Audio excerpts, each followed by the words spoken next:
Hello everyone, welcome in this video. In this video, I am going to explain you what is control structure in C++ and types of control structure in C++. इसी video में मैं आपको बताऊंगा कि control structure क्या होता है C++ में, उसके टाइप्स में आपको बताऊंगा और लास्ट में मैं आपको एक प्रोग्राम बना के भी दिखाऊंगा। कंट्रोल स्ट्रक्चर के बेसिस में मैं आपको एक प्रोग्राम बना के भी दिखाऊंगा। तो हर वीडियो की तरह आप इसी वीडियो में मैं आपके लिए एक पीपीटी लाई हूँ। तो मैं एक बार पीपीटी को ओपन कर लेता हूँ यहाँ से। तो पिछली वीडियो में हमने देखा था कि बिट वाइज ऑपरेटर के सारे हमने देखा था। तो इसी वीडियो में हम देखेंगे what is control structure in C++। Okay, तो यहाँ पर हम एक पेन चूज़ कर लेते हैं, हाईलाइटर यहाँ से पहले। ओके, तो what is control structure in C++ और CPP। C++ में कंट्रोल स्ट्रक्चर क्या होता है, क्या कुछ नहीं, मैं इसी वीडियो में मैं आपको बताऊँगा। ओके, तो डेफिनेशन लिख लेते हैं पहले। Control structure is like a block of programming का एक ब्लॉक होता है that analyse the variables and choose a direction in which to go based on a given parameter.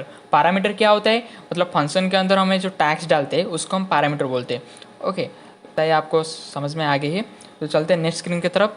उसके बाद कंट्रोल स्ट्रक्चर कितने टाइप के होते हैं C++ में बताऊंगा। Types of control structure in C++। Okay, तो पहले में जो आता है वो होता है सीक्वेंस स्ट्रक्चर। पहले जो आता है वो होता है सीक्वेंस स्ट्रक्चर और उसके बाद आता है सिलेक्शन स्ट्रक्चर एंड जो लास्ट में जो होता है वो होता है लूप स्ट्रक्चर। ओके, तो कंट्रोल स्ट्रक्चर का 3 टाइप के होते हैं। पहले जो होता है वो होता है सीक्वेंस स्ट्रक्चर, उसके बाद सिलेक्शन और लास्ट में जो आता है लूप स्ट्रक्चर होता है। और ये सारे के सारे बेसिक कंट्रोल स्ट्रक्चर होते हैं। Okay, control structure basic control structure होते हैं।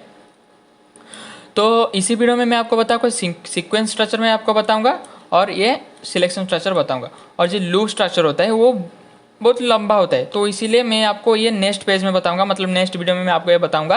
तो पहले इसी वीडियो में हम जानेंगे कि सीक्वेंस स्ट्रक्चर क्या होता है और उसके बाद सिलेक्शन स्ट्रक्चर क्या होता है। मैं इसी वीडियो में आपके सारे के सारे डाउट क्लियर करूँगा। चलते हैं नेक्स्ट स्क्रीन की तरफ। उसके बाद what is sequence structure.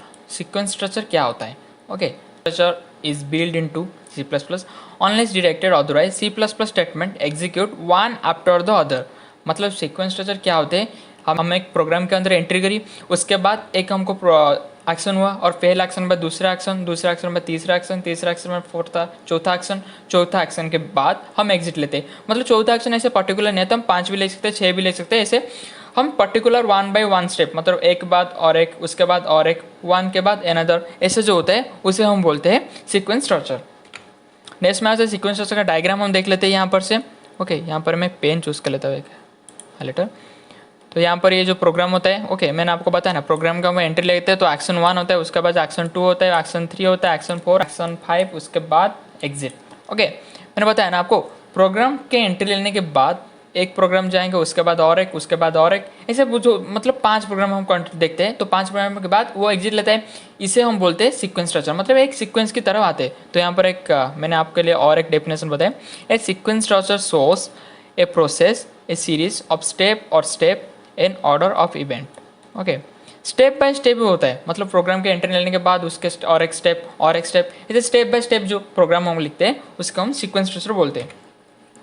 Then उसके बाद what is selection structure in C++। Selection structure क्या होता है C++ में। It is use to make the decision और comparison and then based on the result on that decision or comparison to select one of two parts. The condition must be result either true or yes or false or no. If the condition is true, the program performs one set of tasks. Okay, तो देखते इधर क्या होता है। Selection structure में हमको decision मतलब condition देते हैं। ओके, कंडीशन अगर ट्रू हुआ तो वो काम करेगा, अगर कंडीशन फॉल्स हुआ तो फिर भी वो काम करेगा। मतलब देखो, हमने एक प्रोग्राम बनाई है और उसमें प्रोग्राम हमने लिखा है कि यहाँ पर 18+ ही जा सकते हैं। मतलब हमने एक आप ओपन किए और उसमें 18+ आप ही यूज़र ही वो उसमें इंस्टॉल मतलब वो लॉगिन कर सकते हैं। ओके, तो यहाँ से हमने एप्लीकेशन बनाया, उसके बाद हमने इसी प्रोग्राम सिलेक्शन स्ट्रक्चर को हम यूज़ करके, मतलब वो बंदा 18+ है तो वो एंट्री लग सकता है, आप में लॉगिन कर सकता है। वो 18+ नहीं है तो वो आपसे वो एप्लीकेशन से एग्जिट मार सकता है। तो ऐसी बेसिस में, मतलब कंडीशन के बेसिस में और डिसीजन के बेसिस में हम सिलेक्शन स्ट्रक्चर यूज़ करते हैं। ओके, तो diagram of selection structure. Okay, selection structure का डायग्राम क्या होता है हम इसी वीडियो में जानेंगे। तो पहले जो होता है प्रोग्राम के एंट्री लेने के बाद यहाँ पर कंडीशन होता है, कंडीशन ट्रू हुआ तो वो प्रोग्राम 1 पे रन करेगा, यहाँ पर डायरेक्ट एग्जिट लेगा और वो फॉल्स हुआ तो यहाँ पर प्रोग्राम 2 में लेके वो डायरेक्ट एग्जिट करेगा। मतलब दोनों में वो काम करेगा, ऐसे नहीं कि यहाँ पर काम करेगा यहाँ पर काम नहीं करेगा, वो दोनों में काम करेगा। मतलब उसका अलग अलग तरह का एक कंडीशन होता है। अगर ट्रू हुआ तो इसी बेसिस पे वो काम करेगा, अगर फॉल्स हुआ तो इसी बेसिस में काम करेगा। वो कंडीशन और कंपेरिजन वो ऐसे में सिलेक्शन स्ट्रक्चर वो काम करता है।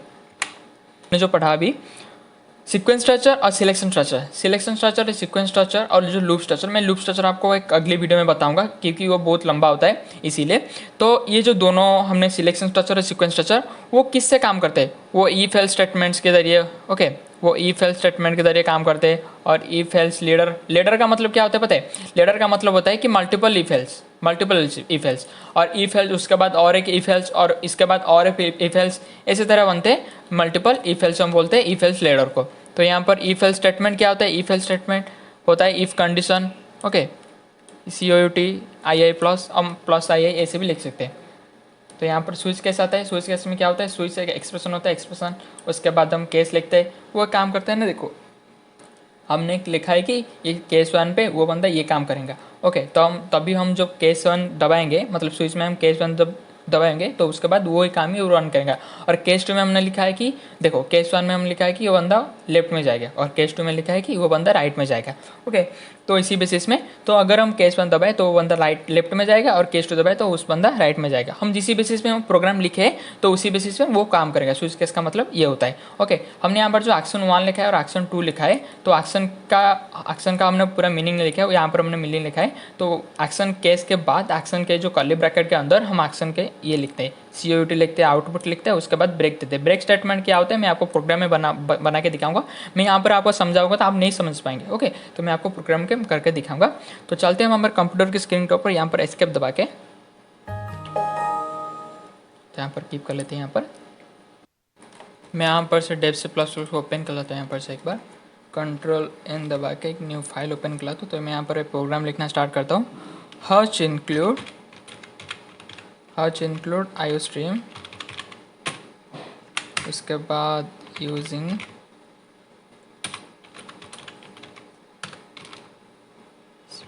नेमस्पेस std, उसके बाद सेमीकोलन, उसके बाद इंट एज। ओके, एज हम देखेंगे ना, मैंने बताया था कि आपको 18+ की बंदे जो मेरे एप्लीकेशन में लॉगिन कर सकते हैं। उसके बाद सेमीकोलन, उसके बाद कर्ली ब्रैकेट स्टार्ट होकर COUT, उसके बाद हम लिखेंगे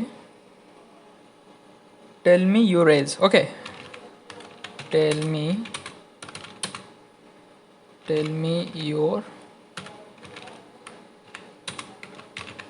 योर एज। उसके बाद हम एंडल लिखेंगे, उसके बाद एंडल।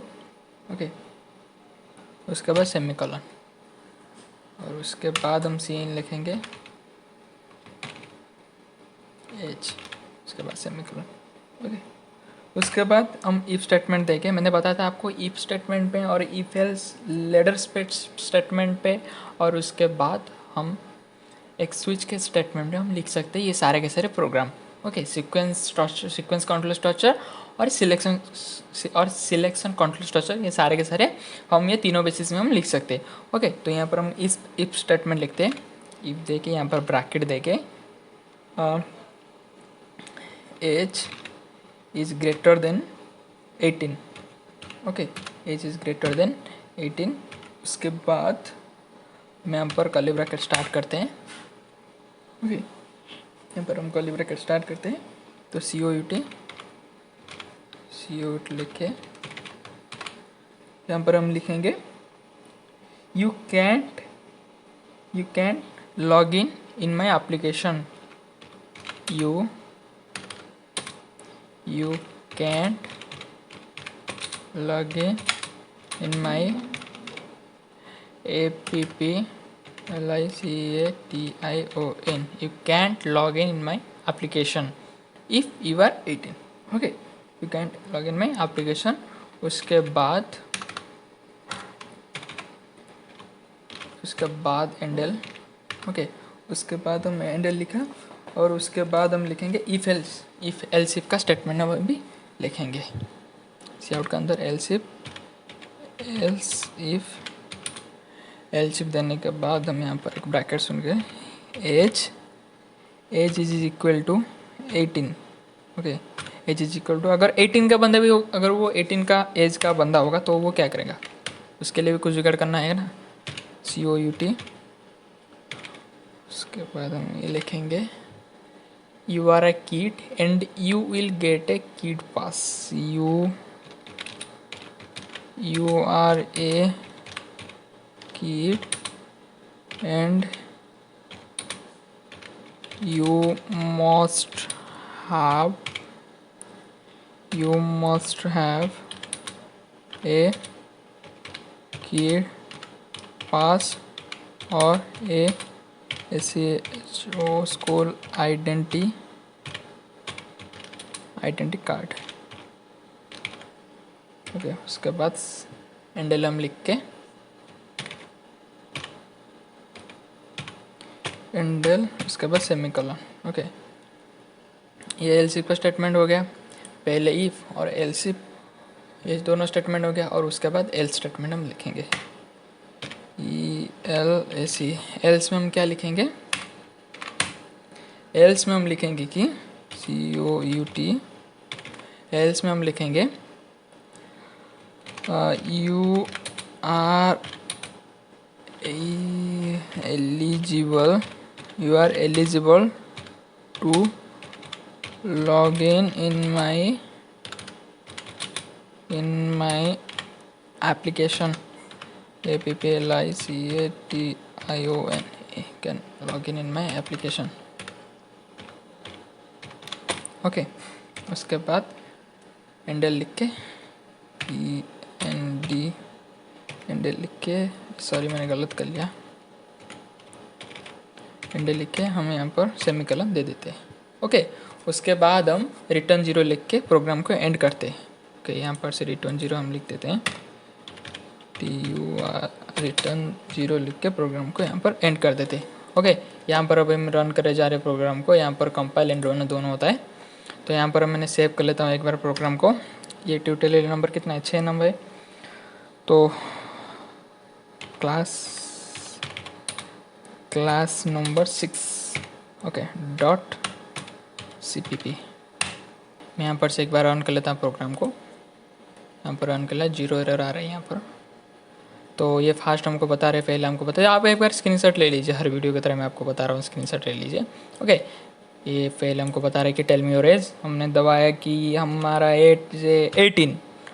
उसके बाद एंटर दबाया तो यह लिखा है you are a kid and you must have a kid pass और a school identity card. Okay, ये लिख के आ रहे हैं।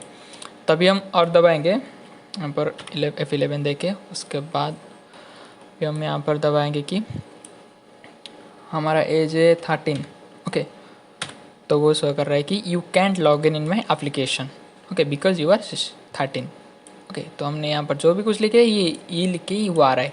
और उसके बाद हम अभी दबाएंगे कि हमारा एज है 31। ओके, ये लिख कर you are eligible to log in my application. Okay, तो हम इस तरह इफ एल्स के यूज़ करके हम ऐसे लिख सकते हैं सारे के सारे प्रोग्राम।